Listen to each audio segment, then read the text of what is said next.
Hi, Gary Port for Port and Sava. I'm here with Matcha and Yuzu. Kosho is on the floor watching us. He and Matcha got into a little bit of a fight a few minutes ago, and Azuki is hiding.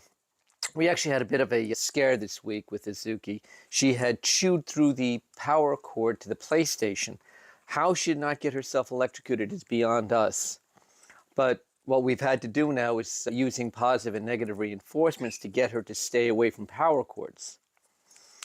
It's easier to get animals to behave than it is to get humans to behave, which brings me to today's topic, which has to do with a question I get asked a lot, which is, how do I get my ex to pay child support?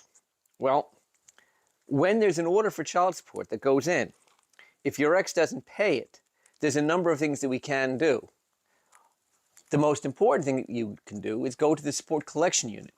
The support collection unit will garnish the wages, and if payment's still not being made, they can yank the driver's license.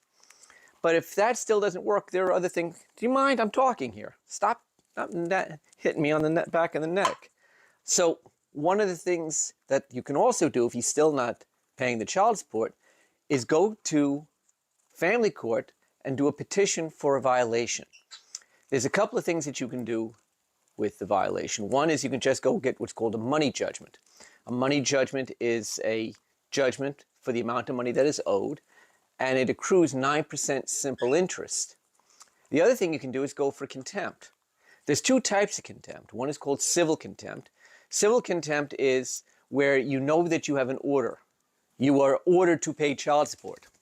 Hey, Kosho, you two do not fight.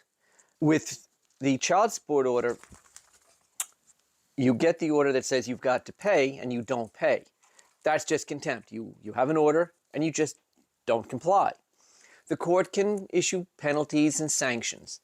Criminal contempt is more serious. Criminal contempt, look at it this way, is I know I've got the order, but screw you, I'm just not going to abide by it. When there's a criminal contempt and the court, after a hearing, finds that there is criminal contempt, the court can put the person in jail for up to 90 days. Now, when the person gets out after 90 days, they still have to pay the child support.